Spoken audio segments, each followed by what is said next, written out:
네, 올해도 어김없이 사순절이 시작이 됐습니다. 우리 평소에도 그렇지만은 사순절 기간에는 특별히 예수의 길을 더 깊이 묵상하고 떠올려보고 우리의 이 현실, 답답한 갑갑한 이 현실 속에서 예수의 길을 따라가는 제자의 삶이 어떤 것인지를 더 고민해보고 지혜를 모아보는 그런 시간이 되면은 좋겠습니다. 볼륨을 조금만 더 올려줄래요? 네. 하나 둘, 네네. 여러분이 살아가다 보면은 예상하지 못했던 삶의 어려움, 고난, 고초, 실패, 큰 위기 이런 것들을 겪을 수가 있죠. 만약에 그런 일이 없으면 좋겠지만 여러분이 그렇게 예상치 못했던 삶의 커다란 위기나 어려움이나 고초를 당하게 된다. 한번 생각해 보자고요. 그때 만약 그런 일을 겪는다면은 나는 주로 어떤 행동, 어떤 태도를 보일까? 어떨 것 같으세요? 예상하기 힘든 큰 고초, 고난, 어려움을 겪게 되면은 나는 어떤 태도나 어떤 행동을 보일까? 극심한 스트레스 때문에 크게 낙담하고 절망할 수도 있겠죠. 그러면서도 이를 악물고 버텨보려고 할 수도 있습니다. 또 그 과정에서 몸에 건강에 심각한 데미지가 와서 힘겨울 수도 있어요. 여러분 오늘 이사야서의 본문의 이스라엘 민족이 바로 그와 같은 상황에 처해 있었어요. 바벨론이라는 커다란 나라 제국의 침공으로 나라가 멸망당했습니다. 정말 처참하게 파괴됐어요. 그리고 예루살렘에 살고 있었던 사람들이 바벨론으로 끌려가서 포로 신분으로 삶을 살아가게 됩니다. 정말 힘겹게 그 삶을 거의 노예처럼 사회의 가장 하층민 신분으로 살아가게 돼요. 그 세월이 70년이었습니다. 70년 세월을 그렇게 살았어요. 다행히 페르시아라는 또 제국이 등장해서 이 바벨론을 멸망시켜요. 그리고 페르시아의 고레스 왕이라는 왕이 고향으로 돌아가라. 이제 이스라엘 사람들 너희들은 너희들의 고향으로 돌아가도 된다라는 관용 정책을 폈습니다. 그래서 오매불만 기다리던 고향으로 70년 만에 돌아왔어요. 그런데 그걸로 끝난 게 아니죠. 그들의 삶의 현실은 여전히 메마른 사막처럼 힘겹고 고통스러웠습니다. 고통의 삶이 여전히 진행형이었어요. 제가 이 설교를 준비하면서 인공지능 챗 GTP한테 오늘 본문의 그때 당시에 이스라엘 백성이 처한 상황을 짧은 에피소드로 풀어달라고 주문을 했습니다. 그랬더니 이런 이야기를 만들어 주었어요. 제가 읽어볼게요. 예루살렘의 귀한 자, 한 소년의 이야기. 기원전 520년 예루살렘. 이름 없는 길가에 먼지가 흩날렸다. 12살 소년 네위는 메마른 손으로 이마에 땀을 훔쳤다. 그의 가족은 바벨론에서 돌아온 지 벌써 5년이 넘었지만 삶은 여전히 힘들었다. 아버지는 무너진 돌담을 다시 쌓는 일을 하고 어머니는 근처 밭에서 겨우 손에 넣은 보리를 빻아 저녁을 준비했다. 레이야, 물 좀 떠오너라. 어머니가 힘없는 목소리로 말했다. 레이는 낡은 항아리를 들고 시내로 향했다. 그는 아버지에게 들은 이야기를 떠올렸다. 고레스 왕이 우리를 돌려보냈고 이제 우리는 다시 번성할 것이다. 그러나 현실은 전혀 달랐다. 지나가는 길목에 몇몇 남자들이 작은 불을 피우고 모여 있었다. 그들은 실망과 불안 속에서 이런 이야기를 나누고 있었다. 우리가 돌아온 게 맞는 선택이었을까? 바벨론에 남아있는 게 더 나은 선택이었을지도 몰라. 맞아. 예언자들이 하나님이 우리를 회복시켜 주신다고 했지만 우린 여전히 가난하고 배고프잖아. 하나님이 우리를 버리신 게 맞을 거야. 레이는 조용히 그들의 말을 듣고 있었다. 사실 그도 같은 생각이었다. 아버지는 날마다 일터에서 지쳐서 돌아왔고 어머니는 고된 노동으로 야유어 갔다. 폐허가 된 도시, 돌무더기가 된 성전, 잡초로 뒤덮인 밭, 그리고 절망에 빠진 사람들. 새로운 시대가 올 것이라 했지만 현실은 바뀌지 않았다. 이렇게 저한테 적어줬어요. 이게 놀라울 정도로 당시의 상황을 정말 정확하게 묘사를 하고 있습니다. 이 인공지능이 이렇게 발달을 했어요. 뭐 오늘은 여러분들한테 인공지능 이야기를 하려고 한 건 아니에요.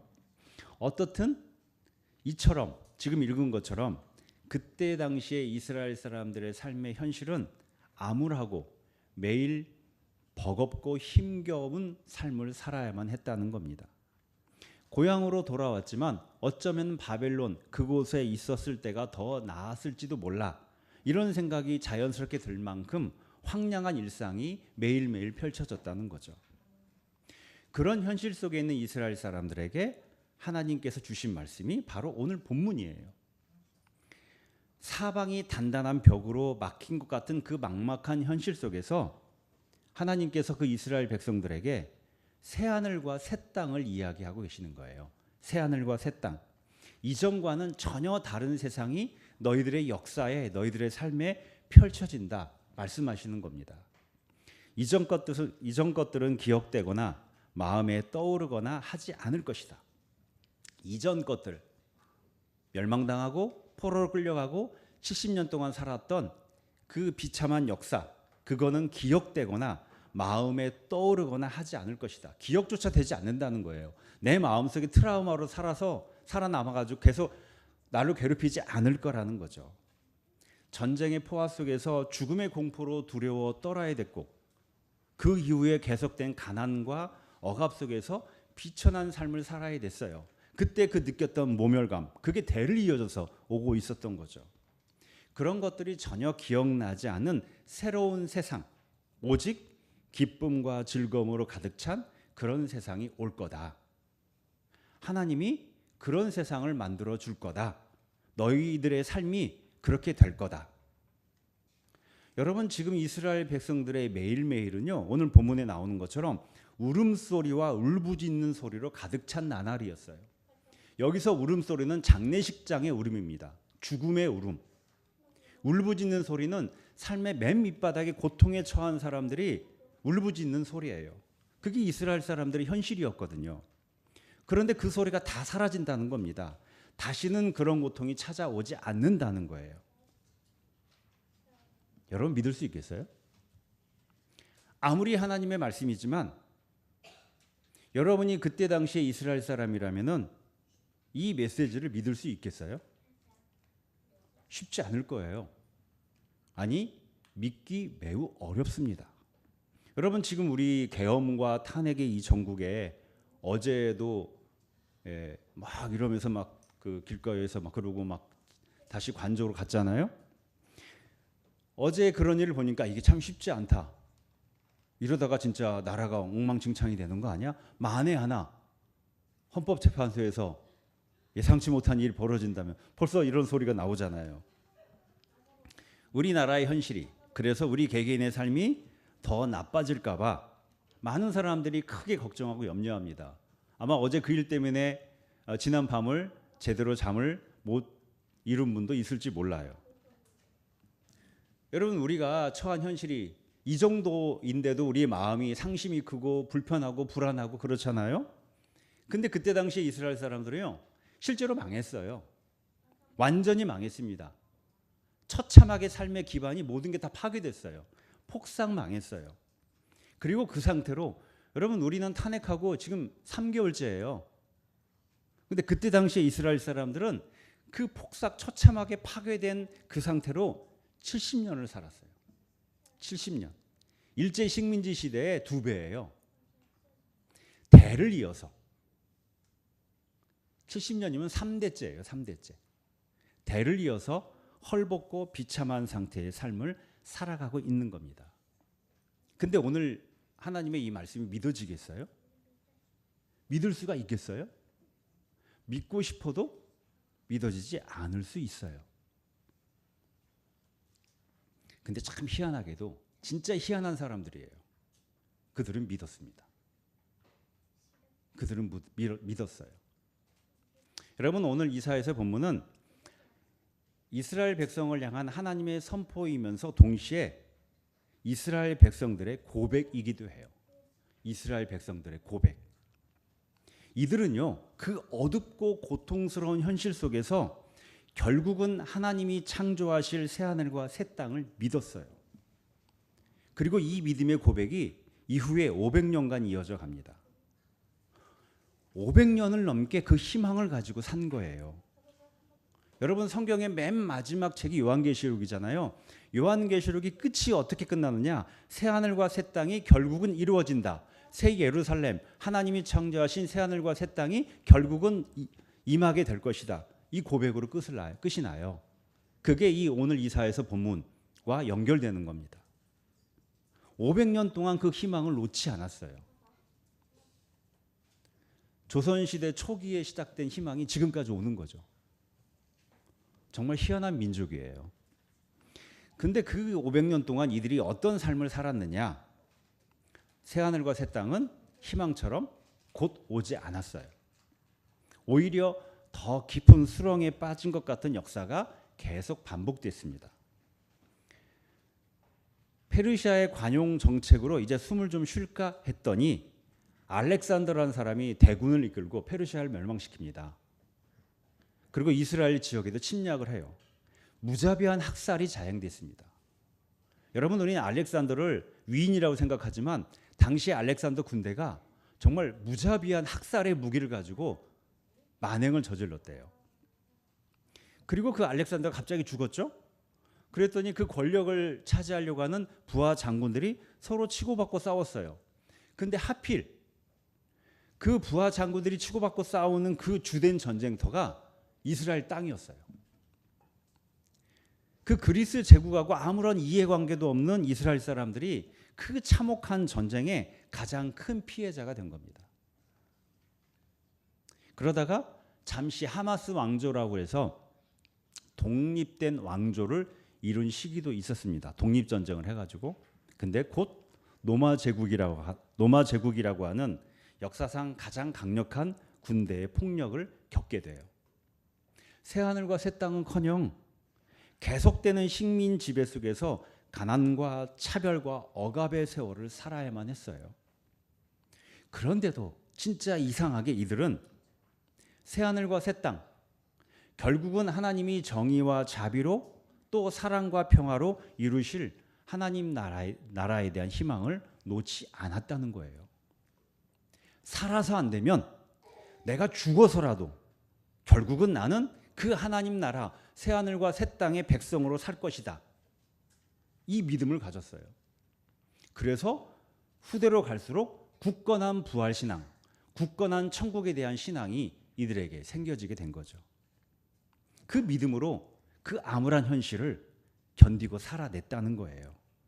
그리고 그 믿음의 희망으로 황폐해진 땅을 다시 일구고 집을 짓고 포도나무를 심으면서 힘을 내어 삶을 살았습니다. 500년 여간에 걸쳐서. 그리고 그 희망이 예수님 시대까지 500년 뒤에 예수님 시대까지 이어졌어요. 로마 제국의 식민지라는 현실은 결코 변할 것 같지 않았죠. 로마는 망하기에는 너무 견고하고 광고한 나라였어요. 식민 지배의 현실은 변할 것 같지 않았어요. 근데 사람들은 하나님이 메시아를 보내셔서 하나님이 통치하시는 하나님 나라가 우리 땅에 반드시 이루어질 것이다. 그 믿음이 더욱더 굳건해져 갔습니다. 우리가 알고 있는 세례 요한도 바로 그런 메시지를 전한 예언자 중에 한 명이에요. 여러분이 하나님 나라가 곧 올 것이다. 이 메시지와 관련돼서 세례 요한이 강조한 것이 있습니다. 뭘 강조했느냐? 금식을 강조했어요. 세례 요한은 금식하라고, 금식하며 회개하라고 그랬거든요. 이때 금식은 무엇을 의미하느냐? 이제 하나님 나라가 하나님이 통치하시는 사랑과 자비와 정의의 평화의 새하늘과 새 땅 그 나라가 곧 올 건데 이제 우리가 준비해야 된다. 그 준비의 예식이 뭐냐? 금식이었습니다. 예수님도 이 하나님 나라에 대한 메시지를 선포하셨어요. 예수님의 사역의 핵심 메시지는 하나님 나라죠. 근데 예수님은 이전에 세례 요한과 그 500년 동안의 하나님 나라를 이야기했던 예언자들하고 결을 달리했습니다. 뭐냐? 하나님 나라가 이제 곧 오는 게 아니라 하나님 나라가 어떻다? 이미 너희 안에 와 있다. 이미 하나님 나라가 왔다. 현실은 여전히 가난과 차별에 허덕이는 로마 제국의 식민지인데 그 현실 속에, 그 변하지 않은 것 같은 그 현실 속에 이미 새하늘과 새 땅, 하나님 나라가 와 있다. 이게 예수님의 메시지예요. 그래서 예수님은 뭘 강조했느냐? 금식이 아니라 잔치를 강조하셨어요. 잔치, 파티. 먹고 마시기를 즐겨하셨죠. 여러분, 잔치는 뭐예요? 이미 왔어요. 선물이. 그래서 그 선물을 기뻐하고 누리고 축하하고, 이게 잔치의 의미예요. 하나님 나라는 이미 너희 안에 왔다. 그러니까 즐거워하며 기뻐하며 잔치를 벌이자. 이게 예수님의 하나님 나라의 운동의 핵심 메시지였습니다. 마침내 희망이 이루어졌다. 희망이 너희의 현실이다. 미래에 올 게 아니라 희망이 너희의 현실이야. 이게 예수님의 메시지예요. 만약에 우리가 그 당시에 예수님의 그 메시지를 뭐 이렇게 들판에서 들으면은 진짜 그런 거 같고, 예수님이 또 메시지를 정말 설교를 잘하셨다고 하잖아요. 그러니까 막 흥분이 되고 그러겠죠. 그러다가 집으로 돌아가면 어떻겠어요? 현실은 로마 제국의 폭정은 여전하고, 또 그 로마 제국에 빌붙어서 자신들의 기득권을 챙기는 지배층, 그러한 권력 구조에서 벗어나기 힘든 나의, 평범한 나의 가난과 차별, 이건 여전했던 거죠. 그런데 그 가운데 하나님 나라가 이미 왔다. 이걸 어떻게 믿을까? 잠깐 들을 때는 흥분이 됐는데 현실을 보면은 이게 믿어지는가? 여러분, 그래서 그런 예수님의 주장은 사람들을 현혹시키는 사기꾼처럼 보일 수도 있었어요. 아니면 현실을 몰라도 너무 모르는 이상주의적인 몽상가의 이야기로 보였을 수도 있습니다. 그래서 사람들은 예수님의 주장을 확인하고 싶었습니다. 그래서 어떻게 했느냐? 물었어요. 예수님에게 질문을 던집니다. 당신이 이미 왔다고 이야기하는 그 하나님 나라는 어디에 있느냐? 500년 동안 아직도 오지 않은 하나님 나라가 이제 왔다고 하는데 그 하나님 나라가 어디에 있느냐? 그 하나님 나라를 우리에게 보여달라. 그럼 믿겠다. 여러분, 오늘 누가복음서의 말씀은 이 질문에 대한 예수님의 대답이에요. 이 질문에 대한 예수님의 대답입니다. 하나님 나라는 무엇과 같은가? 하나님 나라는 무엇과 같은가? 무엇과 같다고 하세요? 겨자씨와 같다는 거죠. 겨자씨의 방식과 같다고 하세요.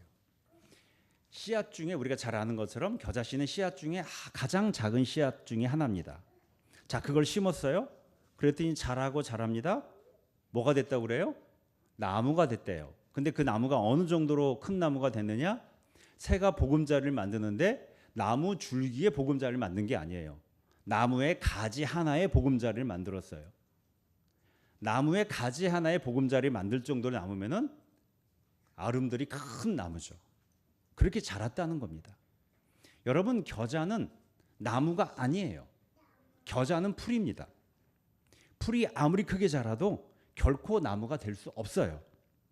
근데 예수님은 아주 작은 겨자씨가 땅에 심겨졌더니 싹이 나고 풀이 되더니 결국은 그 풀이 아름드리 나무가 되었다.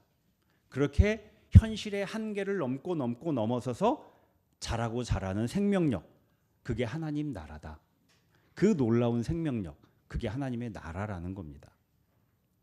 여기서 핵심은요, 예수님의 이 이야기의 핵심은 그렇게 나중에 아름드리 나무가 되었다, 여기에 있지 않아요. 초점이 어디에 있느냐? 씨앗에 있습니다. 씨앗. 하나님 나라는 이미 왔는데 어떻게 어떤 형태로 와 있느냐? 씨앗의 형태로 왔다는 거예요. 씨앗. 그런데 그 작은 씨앗이 나중에 결국은 아름드리 나무로 성장하게 되는 생명력, 그 신적인 하나님의 생명력을 가지고 있는 씨앗으로 왔다는 겁니다. 마치 우주의 탄생의 순간, 빅뱅의 순간에 그 작고 작은 점이 폭발해서 이 거대한 우주로 팽창했고 지금도 팽창하듯이 그 하나님 나라라고 하는 아주 작고 작은 씨앗의 형태 속에 거기에 끊임없이 팽창하고 팽창하는 자라고 자라는 하나님의 신적 생명력이 담겨져 있다는 거죠. 그래서 한번 심기우면은 그 어떤 폭풍이나 가뭄이나 뜨거운 햇빛이 몰아쳐도 결국은 모두 다 이겨내고 아름드리 나무로 자라게 될 거다. 이게 오늘 겨자씨 비유의 이야기예요. 여러분, 그리고 여기에 아주 중요한 부분이 하나 있습니다. 뭐냐? 이렇게 말씀하세요. 어떤 사람이 겨자씨를 가져다가 자기 정원에 심었더니, 이게 겨자씨 비유의 핵심이에요. 어떤 사람이 겨자씨를 가져다가 어디에? 자기 정원에 심었더니. 하나님 나라가 현실태로 보여지고 드러나기 위해서는 뭐가 있어야 되느냐? 심는 사람이 있어야 돼요. 겨자씨를 심어야 됩니다. 심는 누군가가 있어야 돼요. 근데 어디에 심느냐? 자기 정원. 마태복음에는 자기 밭이라고 그랬어요. 근데 누가복음은 분명한 의도를 가지고 자기 정원으로 바꿨습니다. 여러분, 정원과 내 집에 있는 정원과 밭하고 어느 게 더 내가 살아가는 일상에 가까울까요? 정원이에요. 정원은 내 집이죠. 집. 어디에 심느냐? 내 삶의 일상의 자리에 하나님 나라 찾아온 하나님 우리에게 주신 겨자씨, 조그만 씨앗의 형태의 하나님 나라를 심어야 된다는 겁니다. 그렇게 심을 때 심으면 돼요. 그 다음에 내 몫이 아니에요. 그 다음부터는 알아서 자랍니다. 그 씨앗이 가진 생명력으로. 심는 건 나지만 자라게 하는 건 하나님이신 거예요. 그래서 우리가 사는 이 세상에 이 불의가 판치고 어떻게 흘러갈지 걱정되고 염려되는 이 세상에 하나님 나라가 이루어지기 위해서는 여러분, 우리가 심어야 돼요. 심어야 됩니다. 내 정원에, 내 삶의 일상에, 나의 집과 일터와 학교와 거리와 카페와 술집, 우리가 살아가는 모든 자리에 하나님 나라라고 하는 겨자씨를 심어야 돼요. 그럼 하나님 나라는 스스로 자랍니다. 내가 심는 내 일상이 그 자리에서 하나님 나라는 스스로 커지고 커져 간다는 거예요. 우리가 심으면, 내가 심으면 하나님이 자라게 하시는 거예요. 여러분, 그래서 오늘 말씀의 제목이 신인협동이잖아요. 하나님은 신인협동의 시스템이에요. 하나님 나라는. 나와 우리와 하나님의 협력, 협동이 있어야 이루어져요. 우리가 하나님과 협동하지 않으면, 우리가 하나님과 협력하지 않으면 우리가 사는 이 현실 세계 속에 하나님 나라는 이루어지지 않아요. 여러분, 신인협동, 하나님과 협력해서 내가 내 일상에 하나님 나라를 심는 것, 이게 뭘까요? 어떻게 해야지 그럼 내가 내 일상 속에 하나님 나라를 심을 수 있는 걸까? 야고보서 2장 8절을 읽어보겠습니다. 야고보서 2장 8절.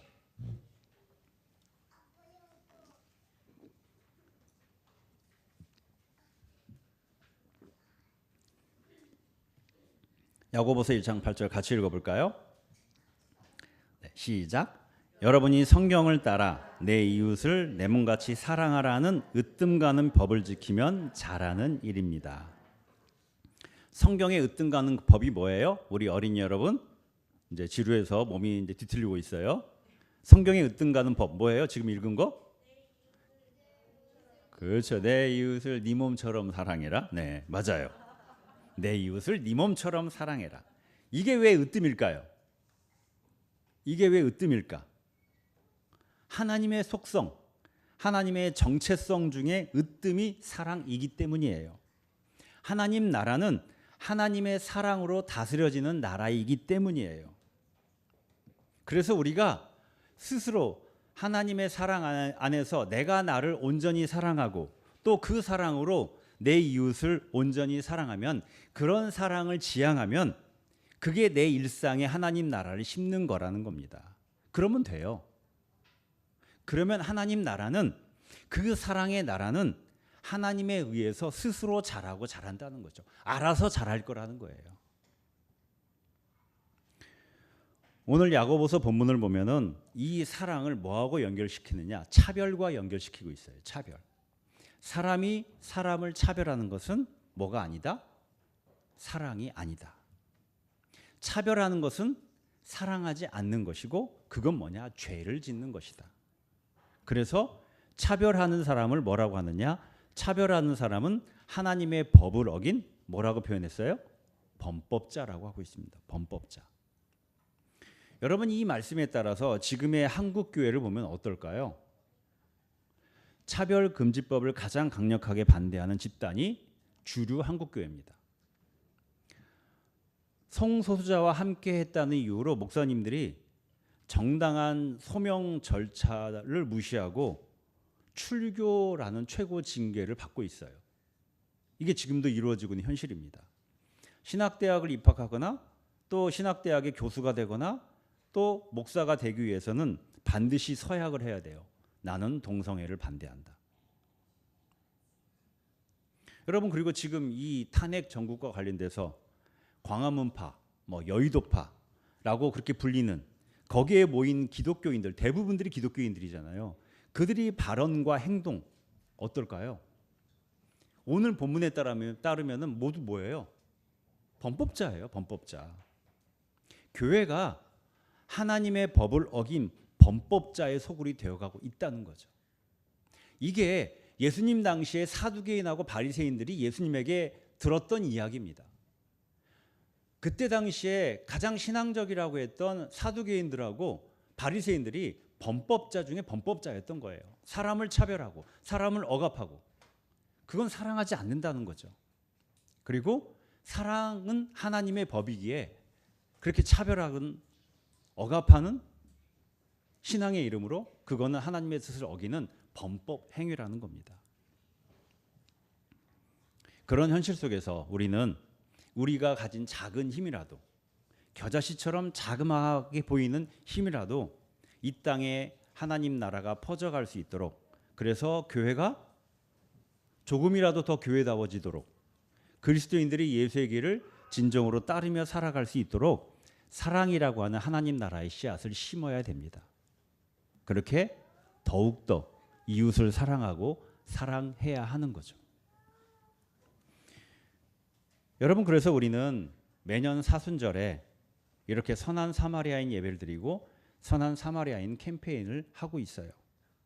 우리가 사는 이 시대에 우리가 사랑으로 함께해야 될 우리의 이웃, 강도 만난 이웃이 누구인지를 매년마다 찾아보고 있어요. 그리고 그들을 향해서 우리의 마음을 열고 사랑의 씨앗을 심는 연습과 훈련을 우리가 해나가고 있습니다. 여러분 이런 과정을 통해서 조금씩 우리가 하나님 나라의 씨앗을 이 땅에 우리의 살고 있는 일상 속에 심어가다 보면은 우리가 살아가는 삶의 자리가 하나님 나라로 변해갈 겁니다. 하나님 나라로 변해갈 거예요. 아니야? 하나님 나라로 변해갈 거예요. 선한 사마리아인 캠페인은 그러한 우리의 믿음을 담은 믿음의 행위이고 믿음의 실천인 겁니다. 시대가 어두울수록 시대가 암울할수록 내 삶이 곤고할수록 우리는 하나님의 이 희망을 붙잡아야 돼요. 여러분 이 희망이 우리를 살려요. 이스라엘 민족의 삶이 그들의 역사가 이것을 이야기해주고 있어요.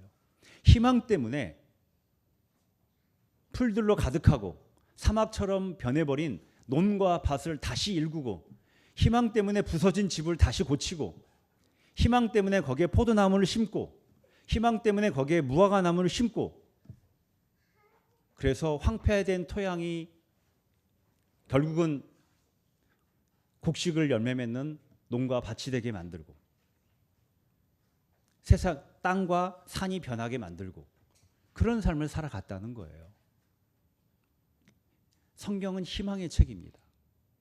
그리고 그 희망을 이야기할 때 성경 속의 시대적 배경은 다 어둡고 막막하고 사막과 같은 삶의 현실이었어요. 개인의 삶이든 민족의 역사든. 그 가운데 하나님은 내가 변하게 할 거다. 내가 새하늘과 새 땅을 결국은 임하게 할 거다라는 메시지를 주셨고 사람들은 그것을 붙잡았습니다. 그 희망이 삶의 힘이 되게 했어요.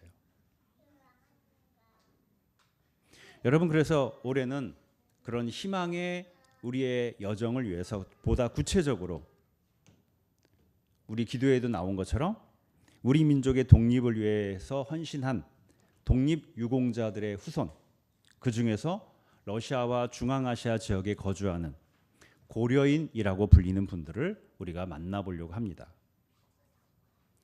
일제강점기에 피폐해진 한반도를 떠나서 러시아의 연해주에 정착한 우리 선조들이 있었어요. 그곳에서 독립운동에 직접 뛰어들거나 농사를 짓거나 또 장사를 하면서 그렇게 생계를 유지하면서 독립운동을 지원했던 분들입니다. 그런데 그 러시아가 소련으로 바뀌었어요. 그리고는 러시아의 지도자 스탈린이 그 우리 선조 그분들이 일본인들과 모습이 비슷하다는, 같은 모습을 가졌다는 그 이유로 일본의 간첩이라는 누명을 씌웠습니다. 그리고 하룻밤에 갑자기 강제로 화물 열차에 태웠어요. 18만 명 정도의 사람들을. 그리고 수천 킬로의 거리로 이동시켰어요. 그때가 한겨울입니다. 이따 영상을 보면 나오겠지만 기차에서 얼어 죽고 굶어 죽은 사람들이 부지기수였습니다. 그래서 그분들이 결국은 강제로 중앙아시아 지역에 이주당합니다. 그리고 그분들의 후손이 지금도 고려인이라는 이름으로 우즈베키스탄, 카자흐스탄, 그리고 지금 한창 전쟁 중인 우크라이나에까지 걸쳐서 살아가고 있어요. 희한한 거는요, 수십 년이 흘렀잖아요. 우리나라가 올해 광복된 지 80년이에요. 바벨론 포로로 끌려갔다가 돌아온 게 70년 세월이잖아요. 그거보다 더 긴 세월인데요. 그 땅에 살고 있는 고려인들은 지금 젊은 고려인들조차도 너는 어느 민족 사람이냐 하면은 러시안, 우즈베키스탄 그렇게 말하지 않아요. 한국인이라고, 한민족이라고 이야기를 합니다. 한국으로 귀국한 돌아온 고려인들이 한국에 돌아와서 이제 내가 모국에 왔다. 사세가 그런 이야기를 해요. 사세가. 한국말을 할 줄 모르는 사세가. 한국말을 못하는 분들이 많습니다. 왜?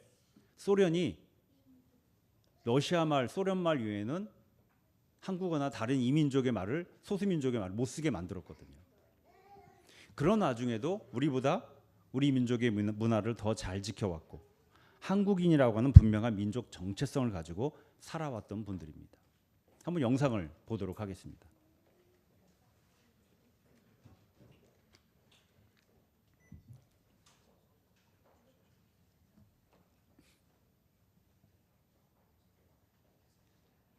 네, 그거 열어야 돼. 네.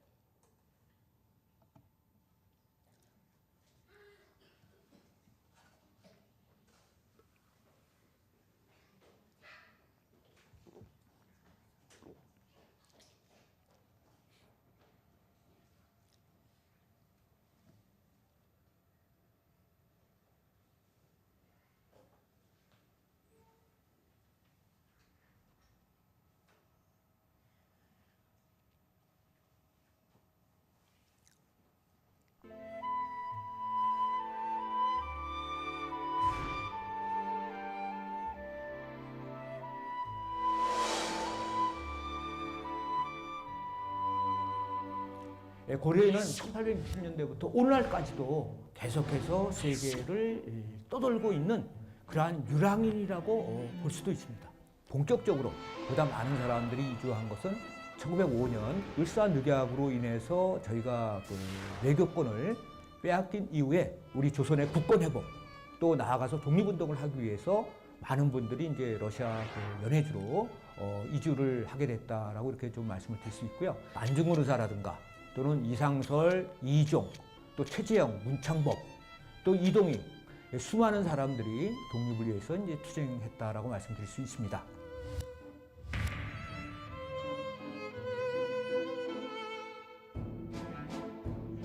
그 가운데서도 우리가 그 흔히들 홍범도 장군을 많이 이야기를 하고 있죠.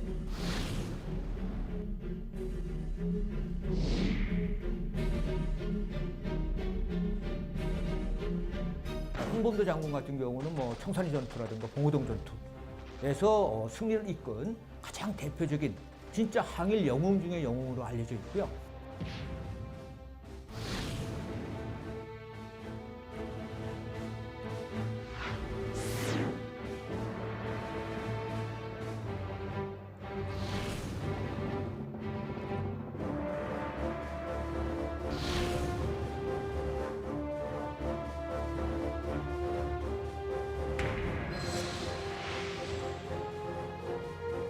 바로 그러한 우리 고려인들이 1937년 9월부터 스탈린에 의해서 머나먼 땅 중앙아시아, 카자흐스탄, 우즈베키스탄, 키르기스탄 등이 있는 중앙아시아로 이제 강제 이주를 당하게 되는 것이죠. 강제 이주를 당한 사람들이 약 18만 명에 달한다고 이렇게 알려져 있습니다. 블라디보스톡에서 바로 중앙아시아까지는 약 6,500km에 달하는 먼 거리입니다. 그 당시 기차를 타고도 한 달 이상 걸리는 그러한 어떤 거리였죠. 스탈린에 의해서 강제 이주 당한 이유는 무엇인가? 저희 학계에서 대표적으로 언급하고 있는 것은 연해주에 살고 있는 우리 고려인들이 바로 일본의 첩자일 가능성이 있다.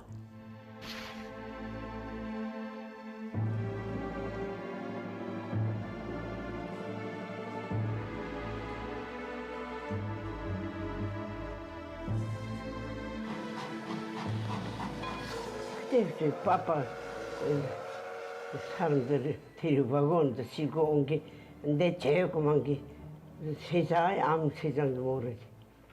3 гроба было. Бабушка умерла, братишка умер. Мама родила сестренку, ей 4 месяца было, тоже умерла. Вот так было. Ой, нет.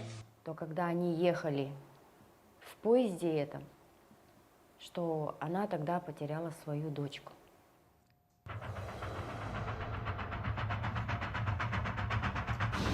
(1937년) 10월 11월에 처음으로 카자흐스탄의 우스도베라는 데 도착을 하게 됩니다. 그쪽 지역에는 조그마한 그러한 무덤들이 많이 있었습니다.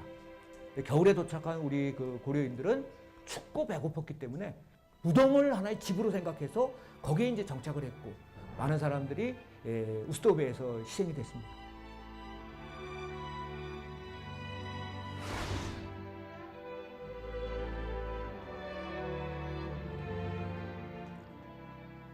(1953년에) 스탈린이 사망한 다음에는 이제 고려인도 어느 정도의 거주 이전의 자유가 있게 됩니다. 우리 고려인들 가운데 일부가 계절 농업의 일환으로서 또는 우크라이나 남부 지역으로 이렇게 떠나게 되는 것이죠.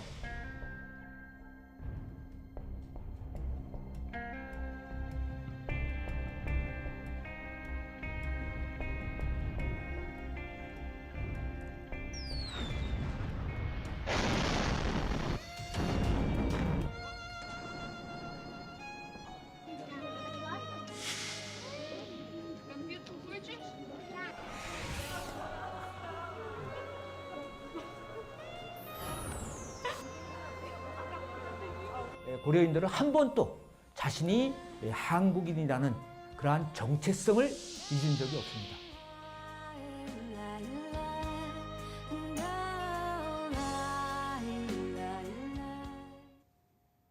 네, 하나 더 보도록 하겠습니다.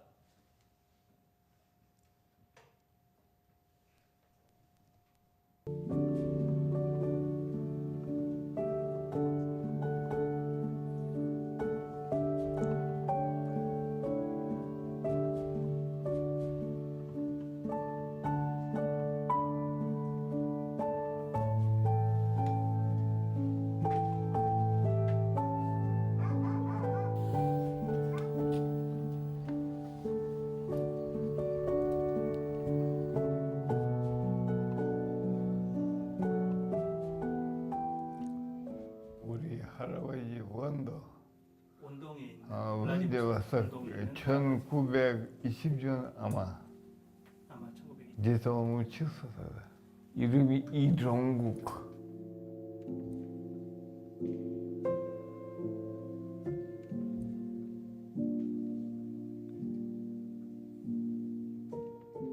답니꾼들 많이 도와주세요. 옷 싸고 천 싸고.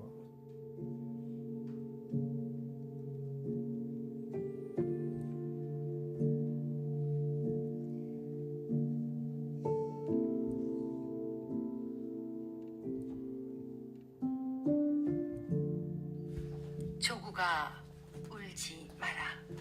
우리들이 울어도 너는 울지 마라. 우리 조상들 너를 위해 목숨 바치면서 독립군으로 싸맸다.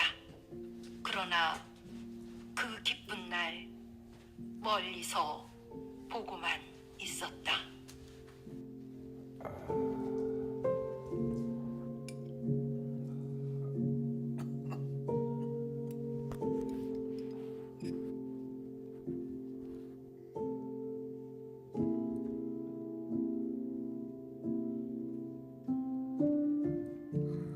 우리 역사 그거 모르면 우리 후손들의 미래에 없다. 그거 매일 내 말 안 그렇습니까?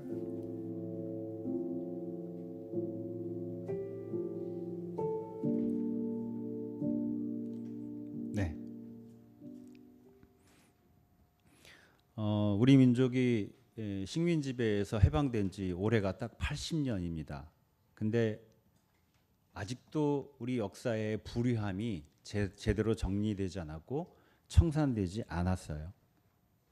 희한하게도 일제시대 때 친일파로 살았던 사람들의 후손 중 상당수가 여전히 그 기득권을 누리며 부유하게 이 땅에 살아가고 있어요. 반면에 독립운동가들의 후손은 독립운동을 했다는 이유로 일제시대 때 집안이 박살난 집안들이 많습니다.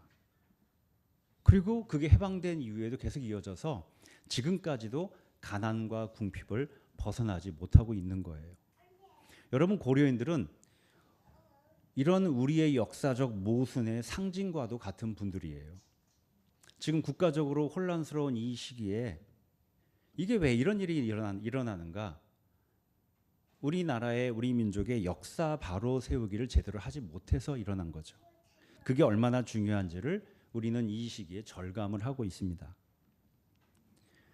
그래서 특별히 이번 사순절 선한 사마리아인 캠페인은 고려인이라고 하는 우리 역사에 잊혀졌지만 우리가 잊어서는 안 되는 우리의 이웃을 우리가 마음을 열어서 만나보는 기간으로 이 시간을 진행하고자 합니다. 여러분, 우리의 그러한 여정이 이 냉엄한 현실 속에서 새하늘과 새 땅, 하나님 나라가 자라는 희망의 걸음이 될 수 있습니다. 우리가 함께 마음을 모아서 사랑의 손을 맞잡고 하나님 나라의 씨앗을 심어갈 때에 그 하나님 나라는 하나님에 의해서 그 가진 생명력에 의해서 이 땅 가운데 우리 삶 가운데 잘 자라게 될 겁니다. 하나님 나라는 하나님과 우리의 협동, 신인 협동으로 자라는 나라입니다. 기도하겠습니다.